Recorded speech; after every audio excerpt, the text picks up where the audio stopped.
मदद करेंगे। जी भाई, माइक नंबर 1 से अगर कोई सवाल हो तो करें।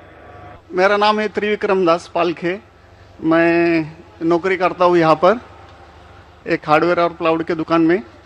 मैं आपका बहुत बार प्रवचन टीवी पे देख चुका हूँ, बहुत आनंद भी आता है। अक्सर आप का जो प्रवचन रहता है, जो हिंदू का जो आता है, आप वेदों से देते हैं, आप यानी जो भी वेदों से कंपेरिजन करते हैं। लेकिन हमारा जो वेद है वो अक्सर जो है वो स्वर्ग यानी जन्नत तक ज़्यादा करके ये करते हैं। लेकिन उसके आगे अगर हिंदू में अगर हम लोग जाएंगे, अगर सही में हिंदू भी नहीं बोलते, हम सनातन धर्म कहते हैं। जैसे आपने अभी व्याख्या किया था, नदी के पार के हिंदू उसको कहा जाता है। तो हम तो सनातन धर्म से है। तो सनातन धर्म में हमारा जो आता है, जो भगवत गीता, जैसे आपके अंदर जो ये है, जैसा बाइबल का आपने, इस्लाम का ये है, कुरान है, तो इसी तरह हमारा भगवत गीता है। और जो भगवान के बारे में जानना है, यानी अल्लाह के बारे में जानना है, तो अगर हमारा है तो भागवतम है। तो भागवतम से हम लोग हमारा चलता है सब कुछ। अगर ये है वेद, तो हमको स्वर्ग तक जाने के लिए है। लेकिन हमारा जो भागवतम है वो अल्लाह तक जाने के पहुँच तक है, यानी अल्लाह को हम सामने सामने देख के उनकी सेवा करने के लिए है। तो जो अभी आपने जो भी बोले थे, जो जवाब दिया था, अभी कर रहे थे औरतों के बारे में, माताजी लोगों के बारे में, तो हमारे भगवत गीता में भी लिखा है कि औरत को भगाता है तो उसको मार दीजिए। ऐसा नहीं है कि आपके इसमें सब में एक ही जैसा है। और आपका प्रवचन मुझे बहुत बहुत अच्छा लगा कि आपने जो कहा, जो लिखा गया किताब है, वो किताब के मुताबिक चले तो बहुत आदमी सुखी रहता है। बाकी तो मैं और कुछ सवाल तो कुछ पर्सनल पूछना चाहता हूँ, बाद में मैं आपको मिलके सब पूछूंगा, सबके सामने नहीं पूछ सकता। लेकिन आपका प्रवचन सुन के मुझे बहुत आनंद आया। हमारे हिंदू भाई ने कहा है कि वो काफ़ी मेरे तकरीर देखते हैं टीवी पे और प्रसन्न होते हैं, खुसूसन जब मैं हिंदू धर्म के बारे में कहता हूँ। और वो कहते हैं कि वो सनातन धर्म को मानते हैं।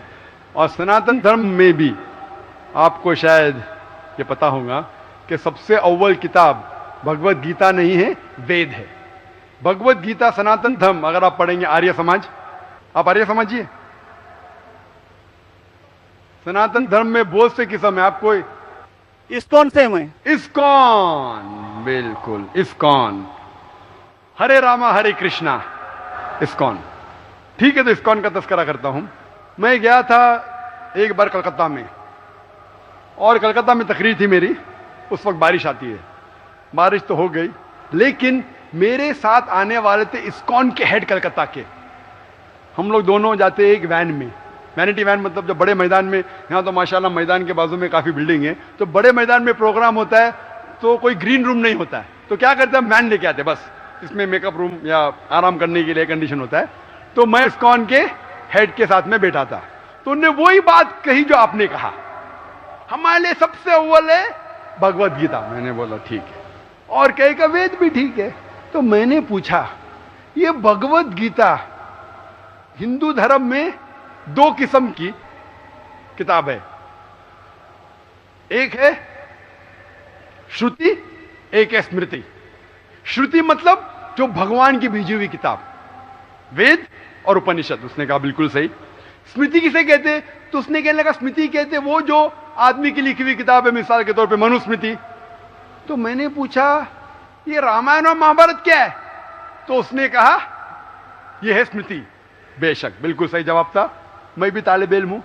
तो मैंने पूछा, बिल्कुल सही कहते, ऊपर आती है श्रुति, वेदा और उपनिषद। स्मृति मतलब दूसरी किताबें, मनुस्मृति, इतिहास। मैंने पूछा ये महाभारत क्या इतिहास है, तो मैंने उससे पूछा गुरुजी ये बात मेरे इल्म के हिसाब से भगवत गीता एक हिस्सा है महाभारत का, 18 चैप्टर का, सही है? अरे बिल्कुल सही है, आप बहुत इल्म रखते। मैं बेशक। तो जब भगवत गीता महाभारत का हिस्सा है तो महाभारत स्मृति है क्या श्रुति है? चुप बैठ, स्मृति है बोला। तो स्मृति ऊपर क्या नीचे? तो बोले हाँ आपके पास इल्म है ना, इसलिए आप जानते। हम लोग को कहते हैं भगवत गीता ऊंची है, लेकिन हम सही कहते हैं ये भगवत गीता वेद का निचोड़ है। निचोड़ है लेकिन वेद ऊपर है, खुदा की किताब है। भगवत गीता इंसान की लिखी है, किसके जरिए? स्कॉलर्स के। आपके इस्कॉन के गुरु भी कहेंगे वो, लेकिन आप आम आदमी हैं, आप शायद ये पेचीदा चीजें को जानते नहीं। हम तालिब इल्म हैं, मैं स्कॉलर नहीं हूं, तालिब इल्म हूं तकाबले मज़ाहिब का, इस्लाम एंड कंपैरेटिव रिलीजन का। तो बोले बेशक आप बिल्कुल सही कहते हैं। तो मैं कहूंगा अगर वेद और भगवत गीता में टकराव है, किसकी बात मानेंगे? तो बोले आमतौर पे तो हम कहते हैं भगवत गीता ऊपर है, लेकिन आप सही कहते हैं क्योंकि आपका दिल में। तो मैं वो डबल स्टैंडर्ड क्यों? जिसके बाद दिल में बदल जाता है क्या? 2+2 4 ही रहता है, चाहे वो सेकंड स्टैंडर्ड में या 10th स्टैंडर्ड में 2+2 वही रहेगा, 4 बदलेगा नहीं। तो मैं ये कहता हूं गुरुजी से, आपके संत से, कि आप अपनी किताब लोगों में आम करो, हिंदुओं में आम करो वेद। लेकिन हिंदू धर्म में सिर्फ ब्राह्मण ही वेद को पढ़ सकता है, क्षत्रिय नहीं पढ़ सकता है। क्यों? बाकी लोग नहीं पढ़ सकते, वेद व्यास शूद्र नहीं पढ़ सकता। क्यों? हमारे मजहब में ऊंच नीच नहीं है, काला या सफेद, अमीर या गरीब, राजा या फकीर कुरान पढ़ सकता है। नमाज के लिए जब उस ईश्वर की हम इबादत करते हैं, जब खड़े होते नमाज के लिए कंधे से कंधा मिला के करते, चाहे वो फकीर या अमीर या गरीब, फकीर या राजा साथ में खड़ा है तो कंधे से कंधे मिला के खड़ा होता है। और आप यहां देखेंगे, और मैं अल्हम्दुलिल्लाह कई बार सऊदी अरब गया हूं और किंग अब्दुल्ला की दावत पे भी गया हूं, माशाल्लाह उनकी सिक्योरिटी रहती है, तो सिक्योरिटी हट जाती है, आप साथ में तो साथ में अल्हम्दुलिल्लाह। राजा या फकीर, अमीर या गरीब, काला या सफेद, यकसा है। तो मैं ये कहना चाहता हूं, आप बिल्कुल सही कह रहे थे कि वेद स्वर्ग की बात करता है लेकिन खुदा की बात भी करता है। भगवत गीता में भी स्वर्ग की बात लिखा है, खुदा का भी लिखा है। आप बोले अल्लाह के करीब आने के लिए भगवत गीता सही है, बराबर? मैं ये नहीं कह रहा हूँ कि ये वेदों में नहीं कहा, वेदों में बहुत आखिरी में आता है, लेकिन जो भगवत गीता जो है वो डायरेक्ट भगवान हुआ है, यानी अल्लाह ने कहा हुआ है, ऐसा है। तो इसके लिए अभी वेद तो संस्कृत में है, वो पढ़ नहीं सकते, लेकिन जो भगवत गीता है वो बहुत सारी इसमें ट्रांसलेशन हो गई है। और जो भगवत गीता है बहुत सारे आदमी ने यानी लिखी हुई है, करीबन 200-300 लोगों ने लिखी है अपने अपने हिसाब से। हाँ, बिल्कुल सही कहा। लेकिन इस्कॉन का जो गीता है भगवत गीता, वो गुरु परंपरा में है, वो भी आदमी है, एज इट इज लिखा हुआ है। यानी वो परंपरा में अगर गया तो वो कृष्ण तक गया, यानी जिसने जो कहा है वो एज इट इज है, इसके लिए उसका लिखा हुआ as it is Bhagavad Gita. आपके स्वामी प्रभुपदा, बराबर? यस, बराबर हुआ, स्वामी प्रभुपदा। प्रभुपदा इंसानी थे ना? हाँ, इंसानी थे ना, मैं किधर ना बोल रहा हूँ। ये हमारा कुरान जो है ना, डायरेक्ट अल्लाह की तरफ से तो ना मोहम्मद सल्लल्लाहु अलैहि वसल्लम ने लिखा है। वही हम लोग ने ये कुरान जो है डायरेक्ट अल्लाह की नाजिल यूं बहू। इसलिए जितने भी दिगर मज़ाहिब की किताब है, जैसे वक्त जाने लगे बदलते गए। आप बिल्कुल सही कहते, 300 किस्म की किताब है, बाइबल सैकड़ों किस्म, हमारे IRF में 200 किस्म की बाइबल है। आप किस में मानेंगे? कुरान आप लो, कोई भी कुरान लो, इंडिया में, अमेरिका में, यूके में, हिंदुस्तान में, पूना में, हूबहू वही है। एक लफ्ज की बात दूर रही, आ की मात्रा, ई की मात्रा, जबर जेर पेश, वो भी फर्क नहीं है, फत्ता दम्मा कसरा में भी फर्क नहीं है। ओरिजिनल कुरान में तो फत्ता दम्मा कसरा था नहीं, लेकिन आज जब हम पढ़ते हैं माशाअल्लाह। तो मैं ये कहना चाहता हूं, जितनी भी किताबें पहले आई, आज भी आप बिल्कुल सही कहते हैं, भगवत गीता वेद का निचोड़ है। लेकिन जब निचोड़ होता है वो असली फल से कॉन्ट्रडिक्ट करे तो फल और अहम है। मैं बिल्कुल मानता हूं, स्वामी प्रभुपदा मानते हैं कि भगवत गीता क्या है?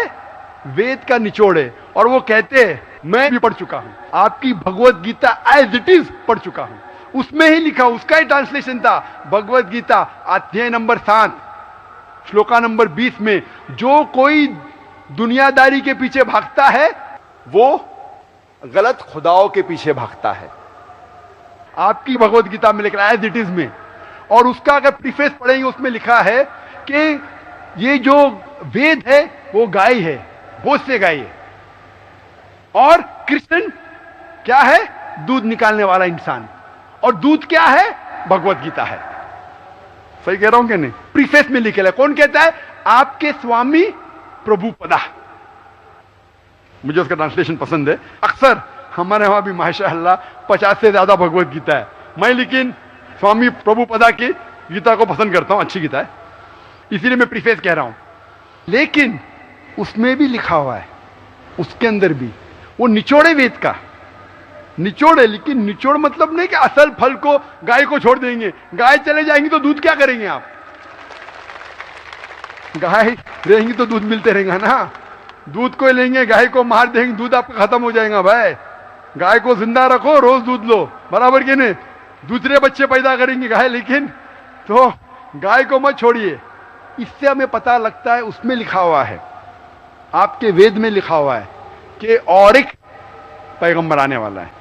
आपकी भगवत गीता में लिखा है चैप्टर नंबर 4 में वर्ष नंबर 7 से 8 में, यदा धर्मस्य, यानी युग युग में जब भी परेशानी आएंगी इस धरती पे तो मैं एक रूप हासिल करूंगा, अवतार। अवतार की सही मानी आपको मिलेगा वेद से, उसमें पता चलता है जिसे हम कहते हैं पैगंबर, आखिरी पैगंबर, आखिरी अवतार कौन है? कल के अवतार। अगर आप भगवत गीता में मानते, अगर आप वेद में मानते, आपको आखिरी अवतार कल के अवतार में मानना ही पड़ेगा, फिर ही आप कह सकते मैं असल भक्त हूं भगवत गीता का। वो तो है ही, आपने जो बताया कल के अवतार तो आने वाला तो ही आप है, मानते कल के लास्ट अवतार में आने वाला है। आ चुका है। और उसमें लिखा था कल के अवतार की मां के नाम क्या है? सुमति।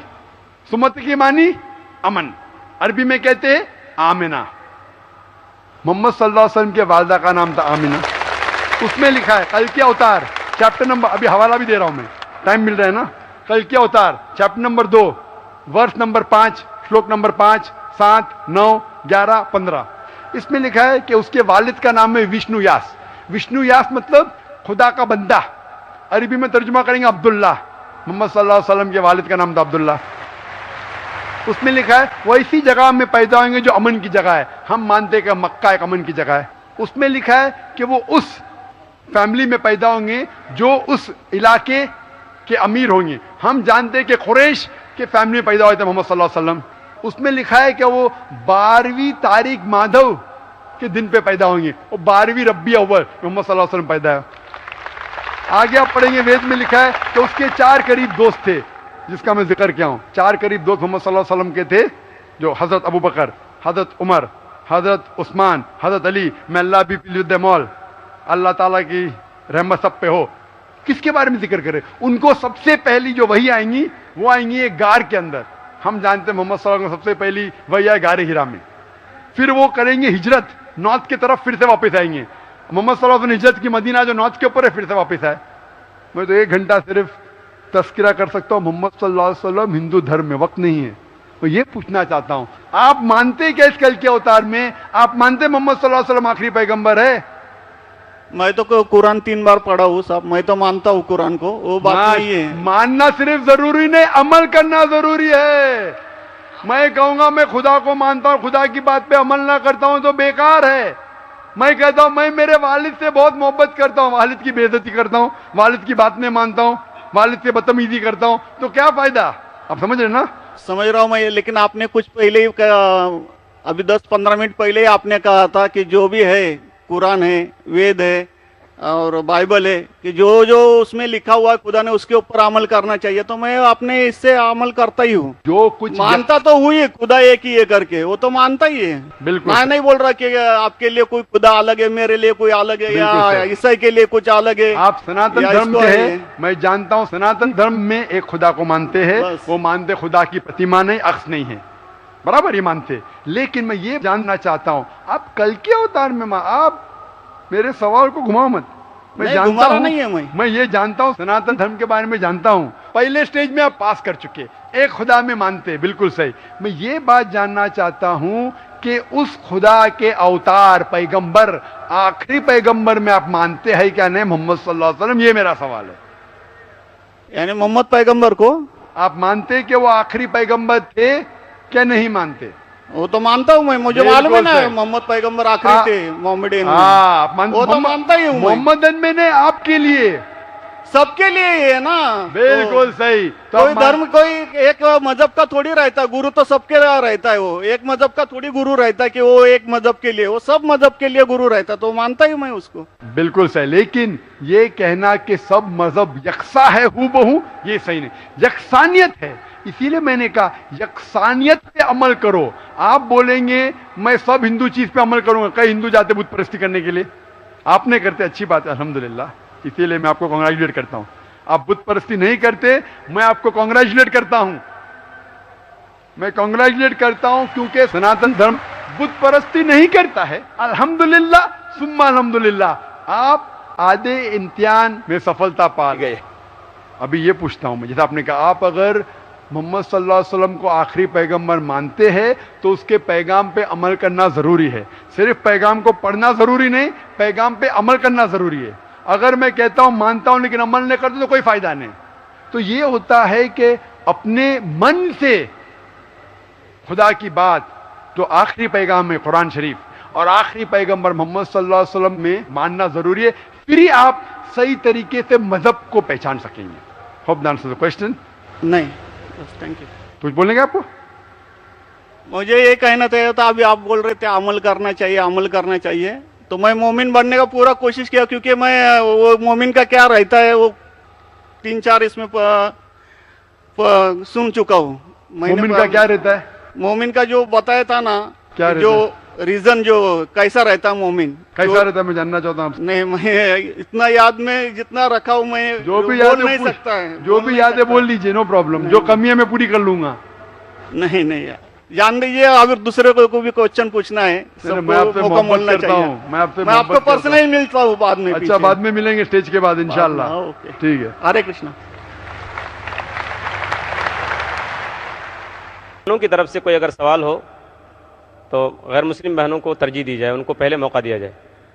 My name is Sneha Manoj Raizada. I'm studying. My question is, I want to convert into a Muslim. I'm following Islam for a year now, and I have a problem. My parents